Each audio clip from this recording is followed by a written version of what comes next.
Okay, hi everybody. It's just past 5:30, so I'm going to welcome you all to ECPAT UK's first In Conversation event. My name's Patricia and I'm the Chief Exec at ECPAT UK, and I'm just here to say a few introductory words really and open this event before handing over to our training lead Phil and our youth campaigner Dave, because I know that's why we're all here and all really looking forward to hearing their conversation. We're also joined by our youth programme lead, Batsiba, who's here obviously to support the event and works with Dave alongside Phil. Hi Batsiba, nice to see your face. Hi everyone, hi Patricia. Young people regularly co-train with us, but this is the first time we've done this sort of event, and I'm really appreciative of so many of you for taking the time on what I hope for most of you at least is a lovely summer's evening, and I'm so pleased so many of you could join us. Just for some of you I appreciate might be new to us at ECPAT, ECPAT stands for Every Child Protected Against Trafficking. And we're a UK-based child rights charity working for over 25 years now to protect and uphold the rights of every child to live free from abuse and exploitation. Our vision is that children everywhere are free from exploitation, trafficking and modern slavery. And we know that this is a global problem. The children and young people we work with are trafficked to, en route and within the UK. And we're also part of the ECPAT global network of 118 member organisations across 102 countries committed to tackling the problem together. Our mission at ECPAT UK is to change and improve legislation, policy and practice, and to ensure that children affected by exploitation are agents of change and part of the solution. To that end, we have an integrated programme of work involving working directly with child victims, training and practice development programme with those working with them, and research and policy development, which all informs our advocacy and campaigning work. Our starting point is always the direct experiences, insight and knowledge of the young people we work with through our youth programme. We directly support children and young people through group work and provide expertise in children's cases. And our approach is collaborative, and we work together with young people, supporting them to stand up for their rights and to advocate for others. Together we launched our Stable Futures campaign, calling on the government to change policies that leave trafficked young people in long-term uncertainty and fearful about the future. And this was because child victims of trafficking told us that's the uncertainty that is very often the hostile systems they have to engage with, including immigration and asylum and the criminal law, which prevents their recovery and participation in defining their future and their lives. I'm delighted we've been able to host this event at the start of Refugee Week. Now more than ever, we need to stand in solidarity, and we're so proud to be part of celebrating this week, and also to be supporting the Together with Refugees campaign. All of that particularly in light of the government's new plan for immigration, which we know is, and have many concerns, is going to make things worse for young people like Dave. Not very many housekeeping things from me, just to say the event is being recorded and will be available on our website and YouTube channel. Please do tweet during the event using our campaign hashtag Stable Futures, also Refugee Week if you'd like to. With respect for privacy, identity and safeguarding, Dave will keep his camera off. And we are so grateful to you, Dave, for being willing to share your insight, expertise and knowledge with us. So without further ado, I'm going to hand over to Phil. Good evening, everyone, and thank you very much for joining us today.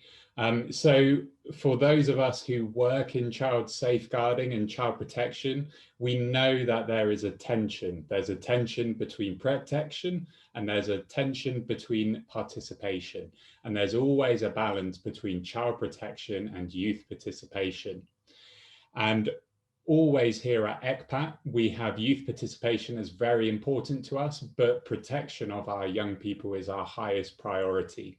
I know for myself personally, though, I have probably too often erred on the side of protection. And as co-training along with our young people in our youth group, I have learned so much every single time they share and they contribute. So I've really reflected on that recently and realized that actually we need to do much more in terms of hearing young people's voices. And that's exactly what this event is about. So this really stuck with me recently when I was in a debrief with a young person who joined us for our training one day. And she was absolutely amazing in that session, shared so much. But in the debrief, I wanted to ask her, was that okay?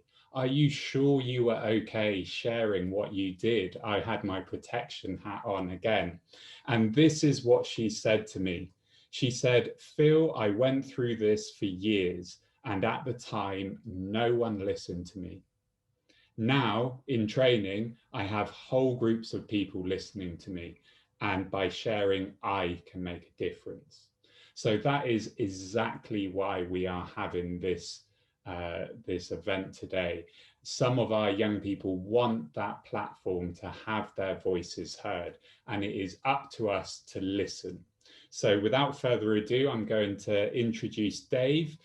We have known Dave here at ECPAT for many years. He's now in his early 20s and such a key part of our youth group, our campaigns and our advisory group as well.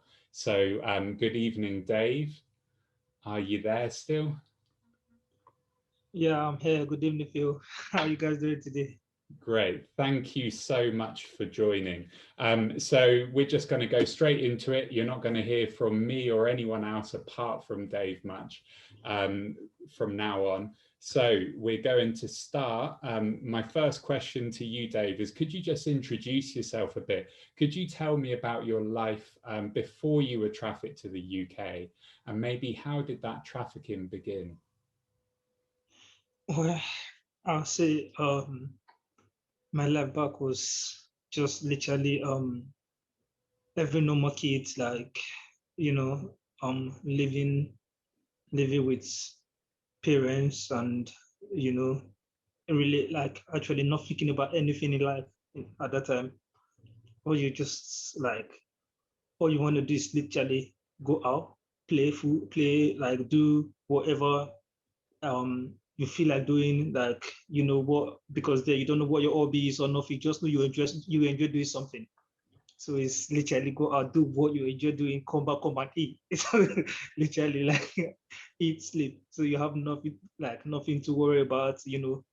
So you don't really know what, like, you're not thinking about tomorrow. All you're thinking about is now. According to what I'm gonna use this word according to what someone always say to me. He said, little kids, they are so greedy. Literally, they don't give, they just take and take and take. They don't care about you, all they care about is themselves and their belly. So I guess, so that is basically every little kid. So it's just like living normal life and, you know, just being happy. That's literally my life. That's literally me growing up, honestly. So that was you before this all started. You were just a normal young person, careful, just like all other young people. So Yeah. could you share a little bit about how the trafficking started then? It's a bit, it's honestly, it's tough. It's tough. Like thinking about certain things you like, how am I gonna put it now? Thinking about certain things like you actually want to forget. So it's a tough one. It's actually a tough one to think about. But honestly, as much as I want to forget it, it's there already. So there's certain things in life you can't change. All you can do is to actually try and create an awareness for other people to, you know, to learn from it as well. So like I'm just I'm just, I don't know if I should say I'm just overwhelmed or like, man, I'm short of words. Like, I don't really know how to describe it. Like, Absolutely. You don't need to share anything you don't want to, you know that. And I know that it's kind of just thinking about it is too much. But what would you, is there anything you'd like to, you know, it's hard to know where to start, right? But is there anything that you would like to get I across think, about what yeah, happens to young people? the thing is, um, when it comes to trafficking, literally is is actually a big thing because for someone to be able to traffic a person or to be able to exploit a person, he or she needs to know what you want as a person. If you're someone that like literally your family is poor, the trafficker can exploit through the poverty of your family to get you off your family to traffic you. So like they actually need to know what you desire, what you enjoy doing, and stuff like that. So for you have a lot of people that enjoy playing football. So that is a way to, to be able to traffic them, to promise them, I'm going to take you away from here. Maybe I've seen you, you're really good, you can play football, you can do this because that's what the person actually wants. So that is an opportunity to take them from their country and take them to other country to traffic them because honestly, because they promise them a better life from what they're having, and not just them, because you have a lot of people that actually don't care about themselves. All they care about is their family. So a lot of them can do with themselves being poor, but they can't do with their family being poor as well. So they have to like when they get like when they promise them a lot of things, you know, they um they like they buy into the idea of what, yeah, I'm going to make sure that you're rich to help your family and what stuff like that, so you're happy and stuff like that. But you never know you're being trafficked or something. While a lot of them are vulnerable because they haven't got no family to actually look after them or whatever.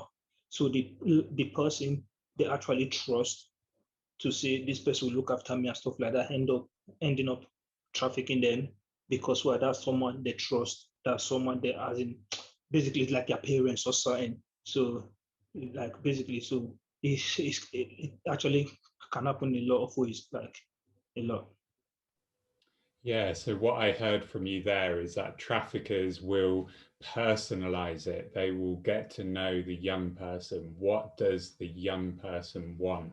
And you talked about promises, really, about fulfilling that. So it Yeah, might be promises about taking care of a family, yeah, giving things to your family if your family are poor. It might be about football and your dreams and aspirations there. yeah, yeah, And I also heard you talk there about how they're seen almost as a carer in a position of trust, right? yeah, yeah, yeah. Because literally someone that looks after you, because we like when you don't have family, there's always that person that look after you and take you in and care for you and stuff like that. So actually you don't see that coming because you end up trusting the person because literally it's your carer anyways, because maybe legally it might not be your carer legally, but once the person brings you in and care for you, like care about your needs and look after you, automatically, mostly from other countries, like maybe the third world country like Africa or whatever, automatically becomes your carer. So you have to listen to that person because you don't want to be in the street again or whatever. So you have to listen to that person because you get to trust the person, and it's like they are become your parents. So whatever that person says, what you do, right or wrong, that's what you do because you're not seeing anything because mainly the person is a lot older than you, so you think the person have got better experience than you. So even when the person is leading you to the wrong thing, you think, you know what, because you are young, you're naive and stuff like that, you think it's the right thing to do, it's the right way to go, but you don't know it's actually exploiting you and stuff like that. Yeah. So it sounds like there was just total dependency on this person who made these promises, who was taking that role as a carer and trafficking you. And whatever it was that they said, you felt like you had to do. Is that right? Yeah, that's correct. Absolutely. So, I mean, I'm going to go on to my next question now, and this is your space to share what you want to. So you can kind of go wherever you want with this. But what happened next then? What happened once you were in the UK? What would you like to share about that? Whew, that is a lot happened. Actually, if I decide to stay, what happened? What actually happened? Trust me, we'll stay here up to tomorrow. I'll still be sharing what happened because it was actually a journey. Literally, it was actually a journey from being in one place in the UK, one place in the UK, transferring to other part in the UK, going through detection as a very, very young kid, because you didn't have ID on you or stuff like that. So you know, you going to detention as a very, very young kid, like literally, you have like the home office, they don't, like literally they don't see you a person. So because you haven't got no ID, they just stick you in detention. So like you got a very, very young person, like literally a very, very young kid in detention, whereby you have like the world, like the people working in there looking at me like, how old are you? Literally every time they keep asking me that question, how old are you? I tell them, so why are you here? I said, well, because for me, I didn't know anything myself. So like, why are you here? Like, oh, because I was brought here. They said, did they know how old you are? I said, yeah, of course. But I didn't have no idea to prove it. They never saw me. So they just assumed, okay, you know what? He's this, is that. So that's why they stick me in there. So I was being in there for like a long time. I'm talking about months before they actually came to see me and do my interview and whatever. So like it's that was actually a journey. After months, I came out, and you know, before they actually like placed me in foster placement and everything for some time. But something I would like to talk about as well is actually I don't know if it's right for me to say it, but I'm just going to say it. I think where they get things wrong in law is basically they think, oh, you've got to go to the police or whatever. A lot of them it doesn't help, because it actually happened to me, which I did. Because why? I didn't have nowhere to go and whatever.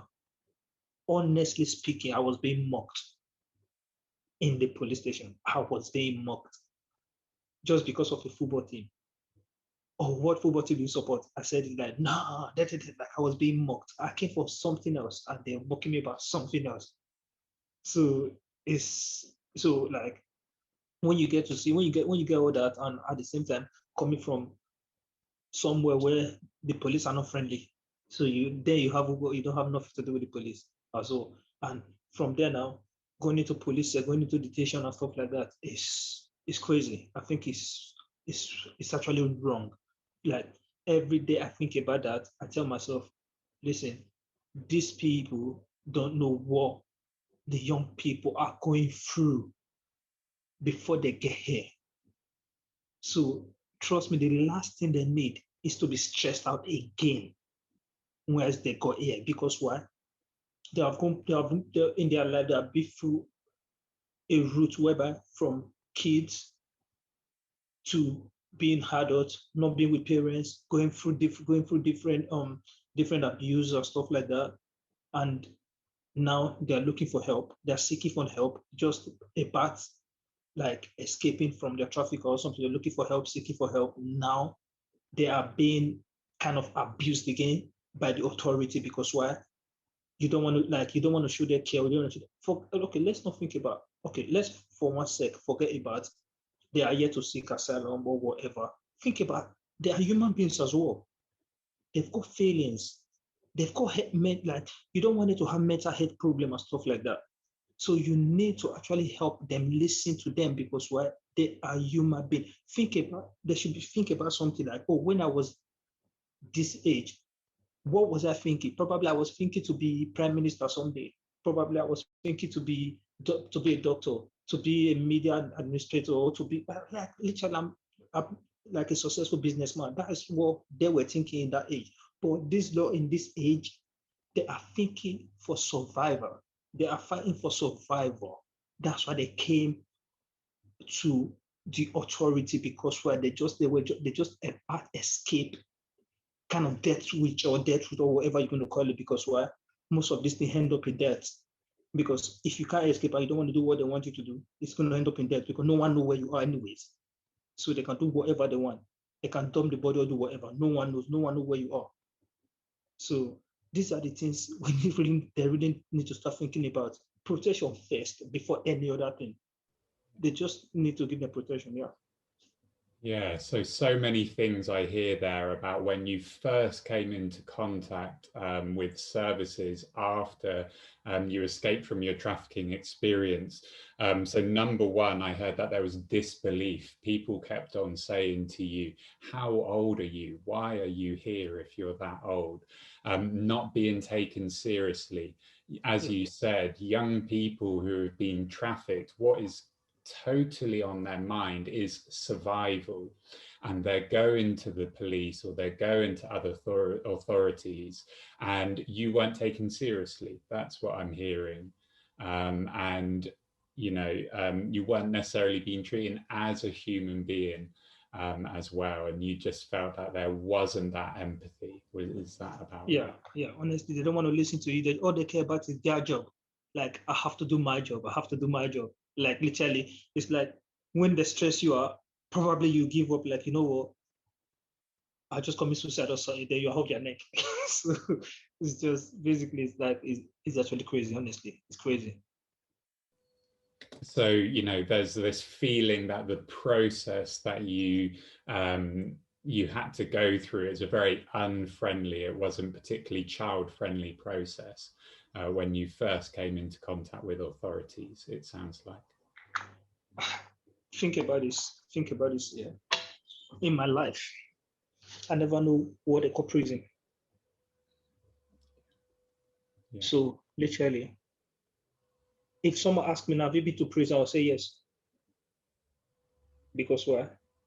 If you can lock me in a place at a very young age, I wasn't even close to adults. You can lock me in a place where it's prison for months. So what do you expect? As in, I came out, honestly, at that period, when I came out, I was never the same. Literally, I was never the same.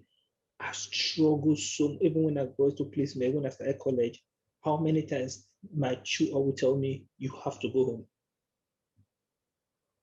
That she always, you have to go home, like a lot of time, because I wasn't the same anymore. Literally, I was literally withdraw from people, like don't want to speak with people, like literally you're suspecting everyone.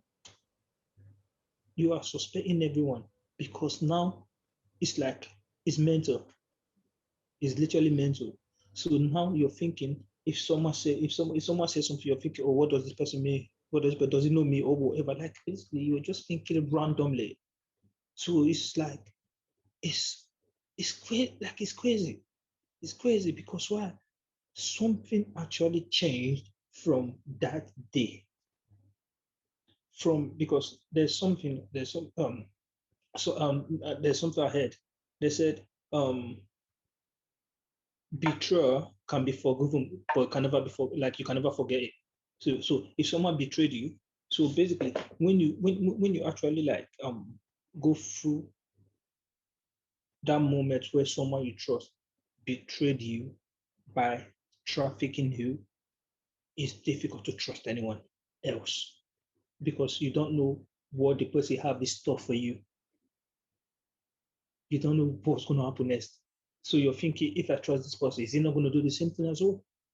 So it's difficult. It's really difficult. It's a difficult one. It's a difficult one. You know, like me saying it here, honestly, I'll say I'm able to speak like this because probably I've been through a lot and I came out of it in a better way. Instead of it to weigh me down, I think I became a lot stronger as a person. I became a lot stronger because I can barely cry right now for anything else. My friends keep asking me, are you still human? I said, of course I'm human, but they don't know what I went through. The reason I was telling someone, I said, I can't remember the last time I cried. It's been years. I haven't cried. Even when I'm hot, I can't. Even when I'm looking for it, I can't. Because why? But they keep asking me, are you sure you know robots or something? I said, no. But they don't know why. Because literally, what I went through took a lot out of me. It actually took a lot out of me. Now it makes me, I don't know if I should say superhuman or whatever. Because now I can barely, I can't remember last time I cried. The last time my tears dropped out of my, I literally can't remember. I'm talking about years. So that's something I got from there. Because I remember the first day I went in there, I cried my eyes off. Honestly, I cried my eyes off. I was thinking about if someone can just take me out of here, you can kill me if you want. I don't care. I just want to get out of here. So like it's crazy. Like it's just mental. It stays honestly, it stays with you. It actually stays with you all the way in the rest of your life. It stays with you. You talk about it or not, it's there. Yeah. It's happened already. Yeah, it's part of you, it's part of your life. Absolutely, and I can imagine there's no way to forget that at all. So we've talked about the early stages of your experience after you had escaped from being trafficked. We heard that you were put in detention. There was that disbelief. There was not being taken seriously, not having that empathy. But what I'd be interested to hear from you is we do know that you've had those positive relationships with professionals. So what was it that when professionals got it right, they did, that meant they got it right, and what worked for you? Come again, you break up a bit, so I could not get No, what you said. Yeah. so we were just thinking actually about, we know that your experience, Dave, that there were professionals that did help you, and you did have some positive experiences after those initial negative ones. So I wanted to hear directly from you, what is it that professionals can do when they are supporting young people who have been trafficked? What worked for you, and what did they do when they got it right? Oh man, that was actually a lot.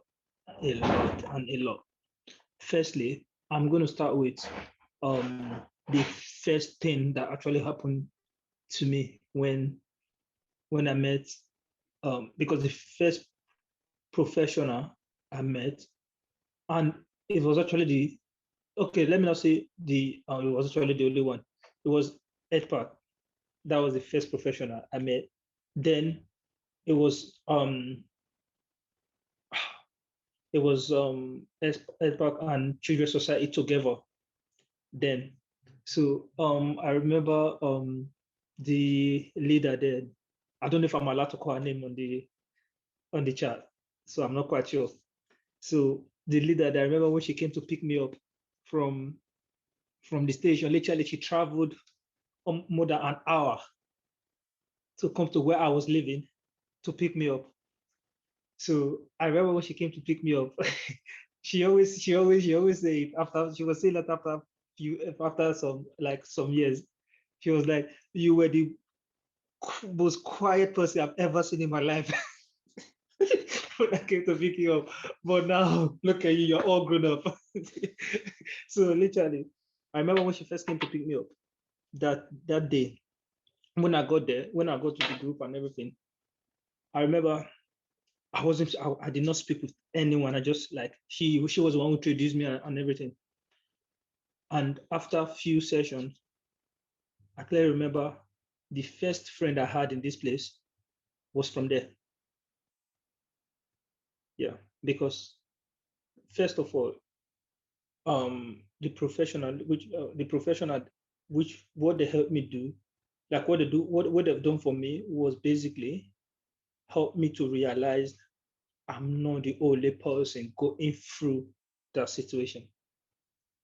So I have like there's other people going through the situation just as me.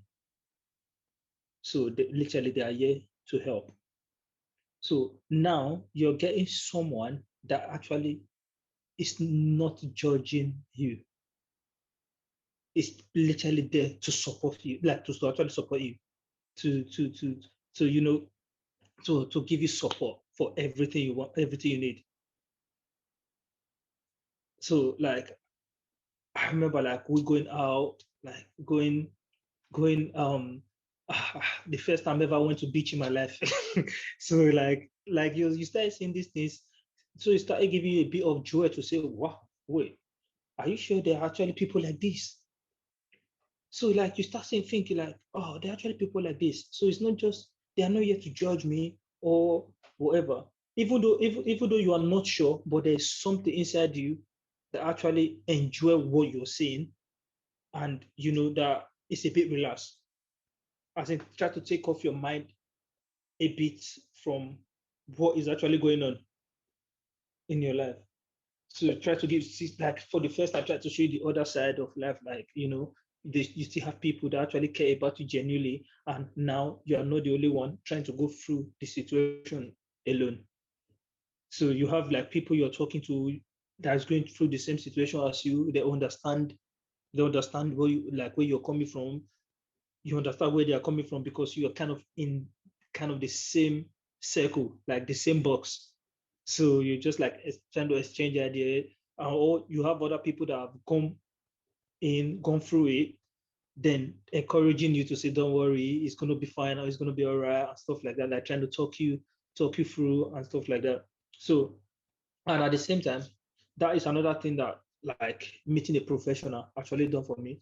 So at the same time, I've got the same professionals helping me to attend, like going with me to all my meeting, like literally my all my appointments with the police, with even with my solicitor, like a lot of appointments I was going, they were always going with me. Like you have like literally, he's so good here in life. In life, here they say we can never move forward without help. In life, one way or the other, we all need help to actually to attain to attain other level in life. We need help. So like they're just so the professionals, they're just there like to help you, to push for you, to make people understand that at least you're a human being. So they have to treat you as a human being. So like you just have people like you just know they've got your back, you know, like they actually care about you, not judging you, not seeing your mistake or whatever, not try to say, oh, this person has gone through this, you know what, let's cast it out, let's cast him or he or she out or whatever. They just did it, like, I don't know, they're just like your brother, like, you know, they just, or your sister, they just embrace you to say, you know what, yeah, we know you've been through this, but you can come out to be a better person in the community and stuff like that. And this, like, you know, like it's a lot. Like they are there for you till the last day when you are finally sorted and you know start your life and things like that. Even they are still there for you. Till when you be like, you know what, I'm good enough, I'm big enough. You know what, now I'm a big man, or I'm a big woman. I'm gonna take things by myself. Yeah, I'm sorted. Thank you and stuff like that. So they're always there for you. So which is like really good because it's not a good thing to be alone. So when you know you always got people that support you, it's really good. Great. So there's a few key things that I could hear there for anyone, whether it's a social worker, a foster carer, or a support worker. I heard importance in being non-judgmental. And probably what we often hear from our young people as well is about being believed and showing that you believe the young people. I also heard the importance of consistency in having the same person, a reliable figure there.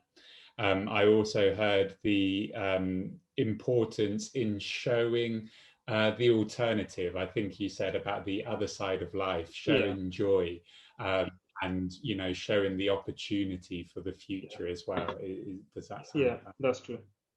That is true, because honestly, I was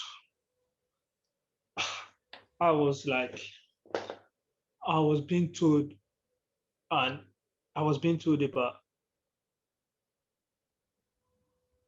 like, I got to something, but a very, very, very special person in my life up to today. She is a professional. I remember when I got to something, there was a day I was down. She looks at me, and she is literally my foster mom. She looks at me and told me, "Why are you like this?" I said, "No, nothing, I'm fine." She said, "No, you're not fine. You don't have to say you're fine when you're not." Because for me now, I'm trying to be all this tough and stuff like that, because I've been through this and that. Now I'm trying to be tough. She said, "You're not fine. Don't act like you're fine.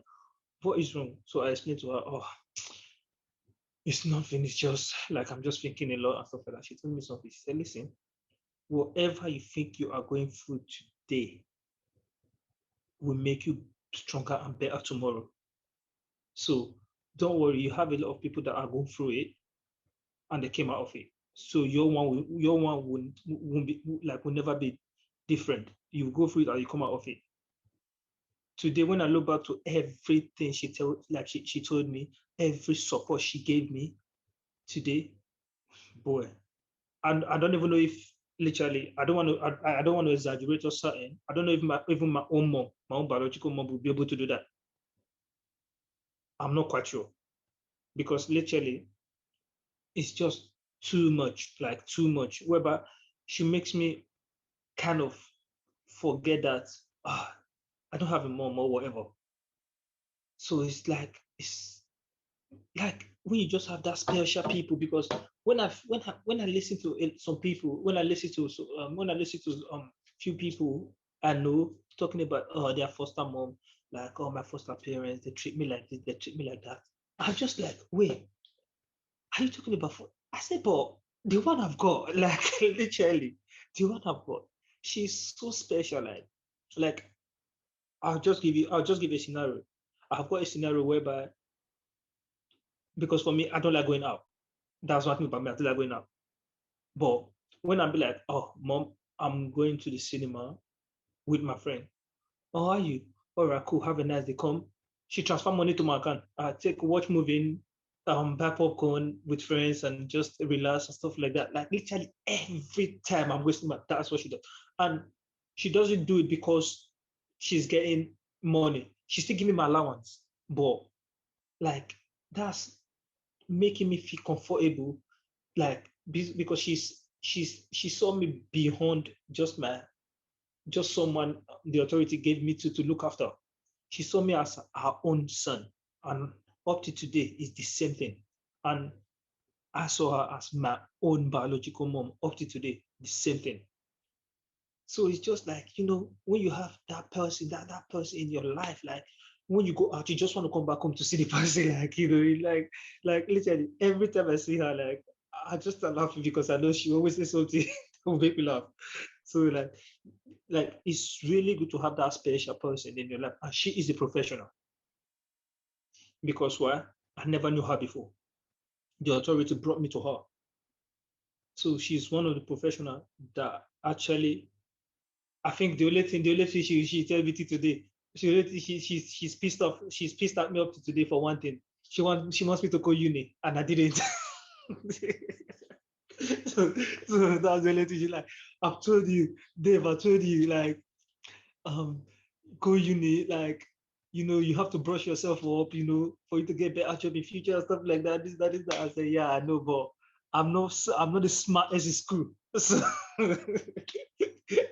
I don't think I can handle it. I just don't want to go there and waste my time.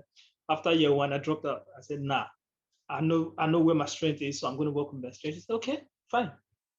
As a mom, I'll always push you to go uni to do what I think is right. But if you don't want to, if you think it's not, it's not. So that's the only thing I know she's not really happy with me. But that one is that one has passed now. So literally what I'm just trying to say is, like, basically when I talk about her, I'm just so emotional, and at the same time I'm really happy because she's actually made me the man I'm turning to today. So she has always got my back. She's always been there for me. She is a professional, and I think every professional out there, whether foster parents or carer or social service or even the charity organization, also I think that the role they plays in the life of young people is a key role, because there is one thing, like, basically to destroy something is a lot easier, but to build a thing is really, really difficult. So what I make that statement is basically the young person you guys are looking after is being, like, emotionally, is being destroyed. He or she has been destroyed emotionally. So now what you're trying to do is basically to bring her up, to bring he or she up again, to to see that there is something beyond what they are going through right now or what they've seen. They can still have a good life, have a better life. So that is a very, very difficult thing to do. And it takes time to do it. It takes time. So you have to bear with the person. You have to just, even when the person tries to push you away, just find a way to get back to the person and show the person love, because that is something that they are lacking. Love. Because the last time someone showed their love is either the person want to use them or something else. So, but you have to show that you are different, because honestly, I'm just gonna quote a few words right here. So whatever you're saying today, they have had it already. Because the same way um the let's say the carer and the social worker is telling them this is going to be your carer, listening to him. That's the same thing they have had the same thing before. Someone told them before, this person will look after you, listen to whatever they're saying. But what did it land the person? Trafficking. So whilst you're talking again to someone to say, oh, listen to this person, that scenario is playing back, like, oh, the last time I got you to listen to this person, this what happened. So I think, for me, we need the professionals, they need to try to approach it in a different way. Instead of to say, listen to this person, whatever, just approach it in a different way. You can just be like, oh, you know what? Yeah, because as in practice, because you are underage, you're a teenager, we can actually, like, we need to provide a place for you. But right now you can't look after yourself. You can look after yourself because you are not old enough right now, due to the laws in the country. You are not old enough to look after yourself or to be alone. So what we are trying to do, we are trying to give you we see this person here, he's going to support you instead of listen, just for as a support. Like, basically he's going to play like a parental role in your life. Just try to support you. As long as we are supporting you, at least we need a place for you to stay, and the person is going to support you with the things you want and everything. So stop saying listen to the person. Of course, is going to listen to the person anyways, because now you're trying to play a scenario of what have been played already. So that's why you have a lot of people running, and you know what, they don't want to live there because listen to this one again. No, I listen to this person again because the person I listened to before, it did not end well. So you don't tell me to listen to this person again, so I'm not listening. So probably it's just another way of try to traffic me or yeah, so I think they should approach it in different way. Really good point. So what Dave was talking about there is that when we're together and we deliver training to professionals, we highlight how the process of coming into care is similar to the process of being trafficked. And we've already heard from Dave this evening, about how he was told that his trafficker was his carer, that he saw them as a carer. So therefore, what Dave said was really important then is that we have to show that we are different, because the process that the young person comes into when they go into care is just like the process of being trafficked to start off with. We need to go beyond and show we're different. So just for my final question for Dave, I wanted to pick up on something that you talked about in your last couple of answers, and that's really look into the future. So if we're thinking about how to support young people who have been trafficked in the long term, we've already heard from Dave the importance in showing joy and that there's an alternative there.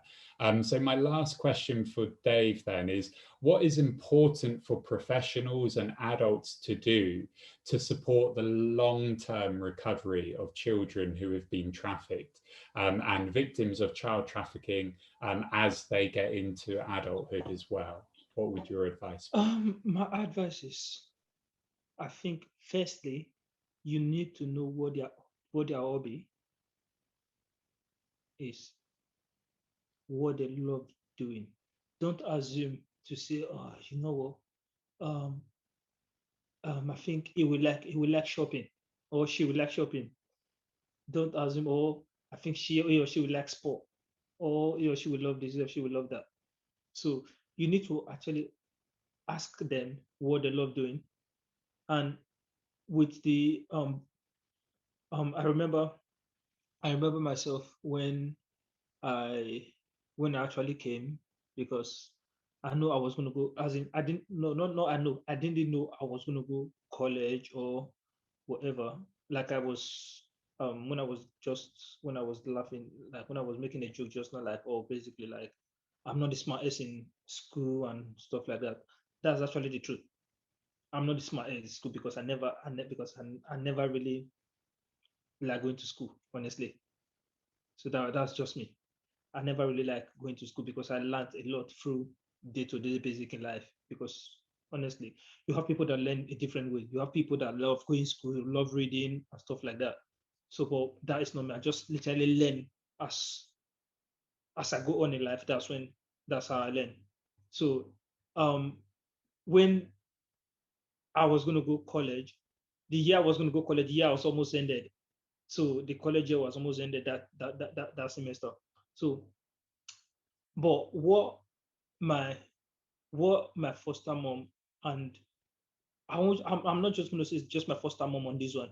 What my social worker did as well was try to understand what I like doing, what I want to do. So they understood, and it was literally summertime and everything. What they did was, because because they know they know what I like doing already and stuff like that, but they still ask me when I said it. What they did was to try and make provision for me to do that, to keep me, like, to keep me occupied and stuff like that. So you need to know as a what they enjoy it, because when you give them something they don't enjoy doing, they want to do it because you are an adult and you told them to do it, but they're not happy. So you need to understand what they love doing and try to put them in that place. That's where their joy is, because when they are there, they don't think about anything else, just to do that thing. If it's PlayStation they love playing, just give the PlayStation, let them play. That's it. Like, if it's going to the park or going for a run, going to play tennis or whatever, just find out what they love doing. And at the same time, there is a very, very important thing that you need, like, the professionals need to know, is basically when a child has been trafficked, the child never thought about their future anymore. What they think about is survival.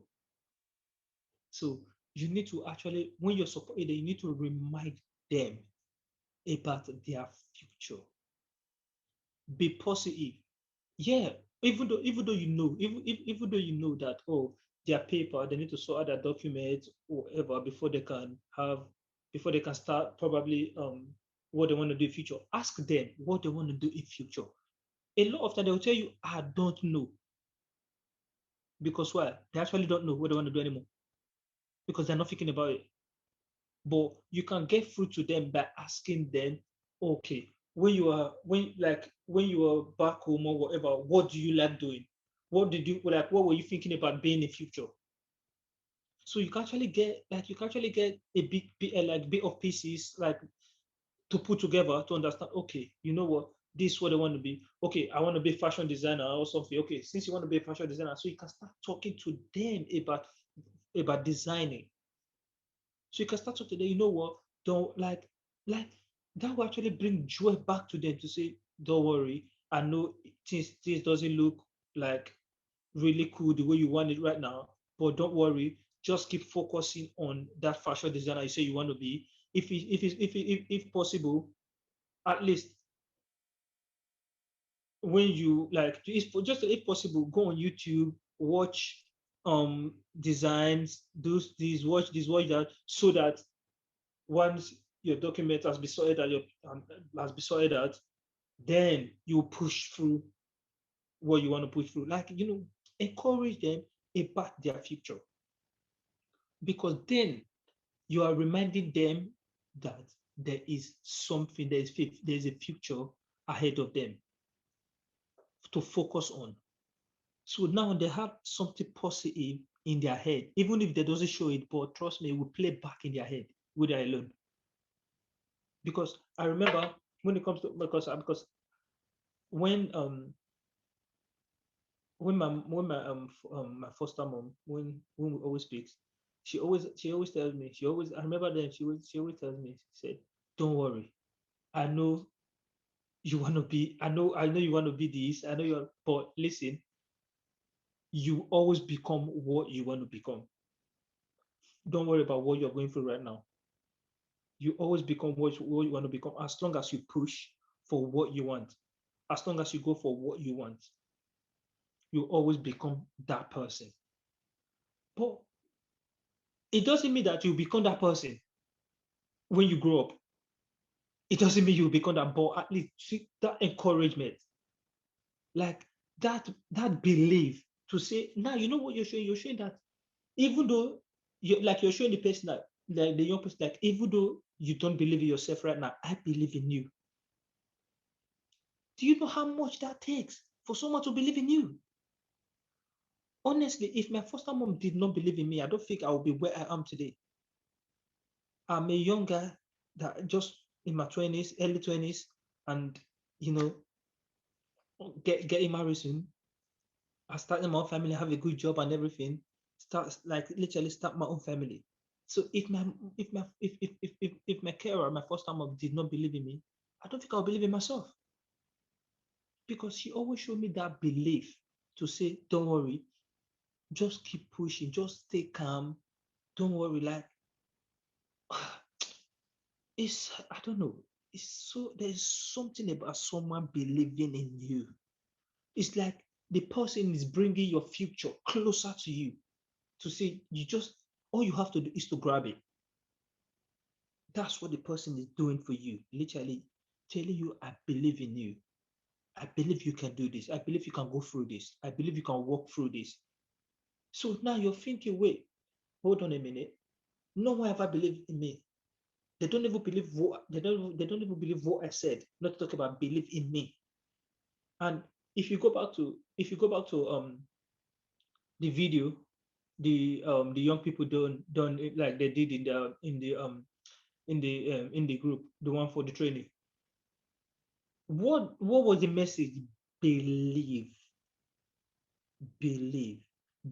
in us. So basically, for you to have someone to believe in you, is that the person is bringing your future a lot closer to you. to just tell you, grab it. Grab it.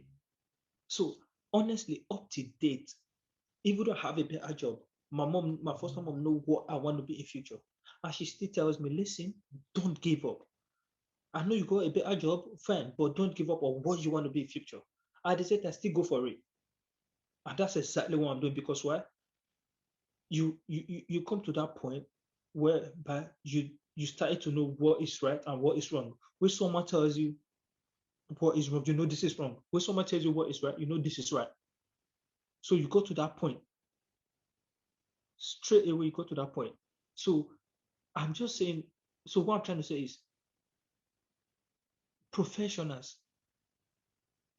that are thinking about helping young people in a long time, always try work around that person's expectation.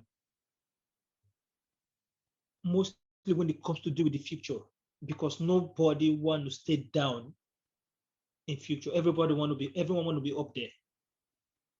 So yes, the reality is you are here today, but you ain't gonna end yet. So you will go higher tomorrow. That is what young people want to believe. Okay, let's put it like this. You know, a young kid, like a young child, believe in their parents like crazy. A child of 2, 3, they believe in their parents like crazy. They believe that their parents can lift a truck. That's the belief they have in their parents. If their parents tell them at that age, like, oh, you know what, I'm gonna bring the sky down for you, they'll believe it. So that's what we call believe. Because why? Yeah? If someone believe in you, if someone actually believe in you, it's like he's bringing the sky down for you, basically just to touch it. Because you haven't had that feeling for a long, long, long time.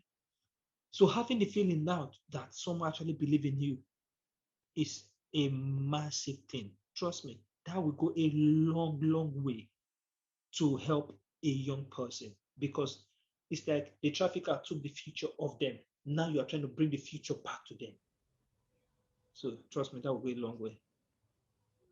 That's an absolutely amazing way to finish there. So you can hear from Dave the importance of giving young people futures and stable futures. If child victims of trafficking have that stability, they have that certainty, they have that support, and they are believed in, they do amazing things. You heard from Dave there that he is about to get married. He has a job. He's looking to start his own family. We see that when child victims of trafficking are believed, they are believed in, they are given a stable future, then they thrive throughout their life. So I think that that is such an amazing message to finish on, Dave. I know that it's been very emotional for me over the last hour hearing from Dave, because we heard his experiences. We heard when people got it wrong and the impact that that had on Dave.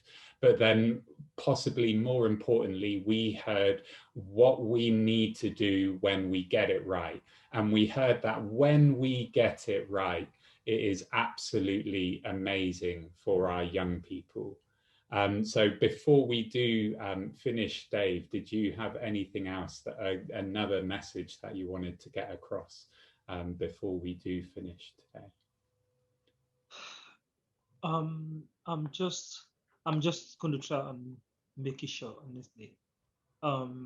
Firstly, I'm just going to say thank you for actually like, thanks to ECPAT and thanks to you for giving us young people the platform to actually express ourselves and to actually make our voice heard, and to try to make a difference to how professionals see things. And honestly, I'm not going to preach all the way to say professionals are this, they are that, they are bad. No, they are not.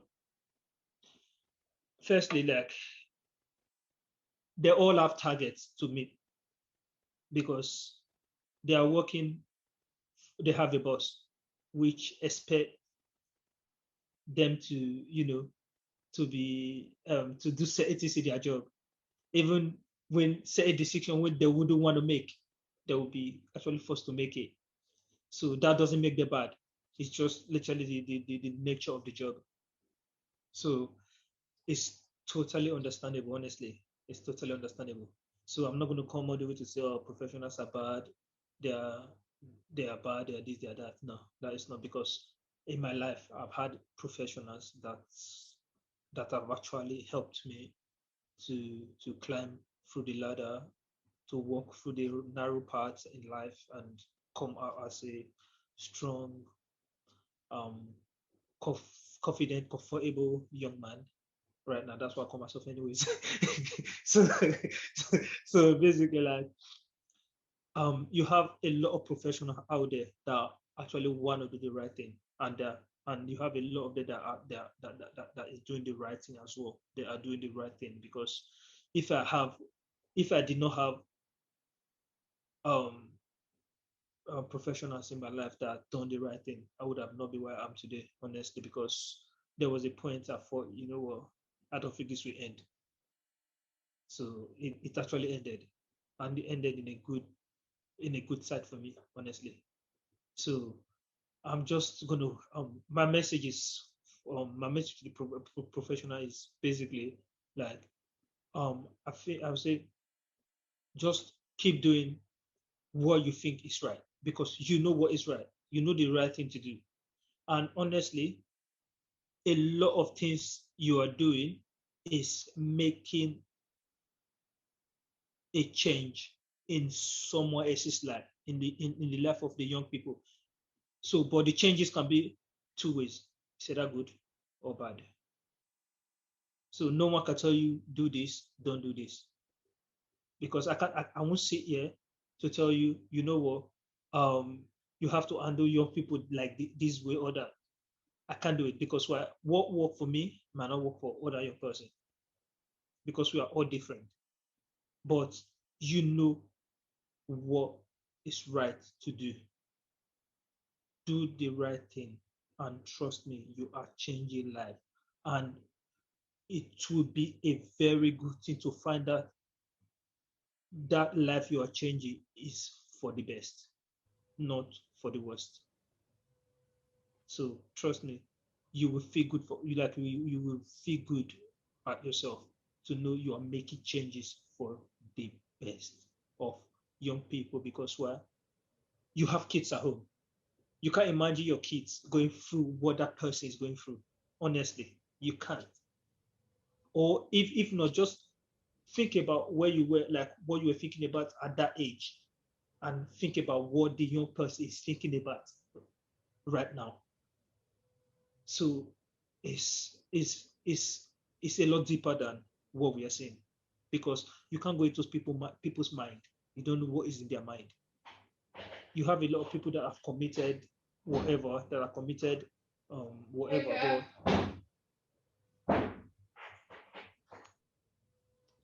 Yeah, so thanks so much for adding that, Dave. So the final key message there was, keep doing what you're doing. You have such an amazing impact. You have such a big impact, and that can be positive as well as negative. So just make sure we're doing what is right. So at this point, I'm going to thank Dave so much for coming on today. This is really not easy for our young people to share. And I know that you did want to share, but we appreciate that. Just because you wanted to do it, that doesn't mean it's easy. So thank you so much, Dave, for taking time out of your evening today to share this with us. I know I've learned a huge amount, as well as everyone else, I'm sure. So just as we finish off today, I'm just going to hand over to Patricia to finish everything off.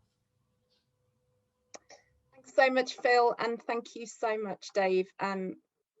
yeah, just the importance of listening just brought home so well there, and thank you so much for your generosity in sharing and helping us learn.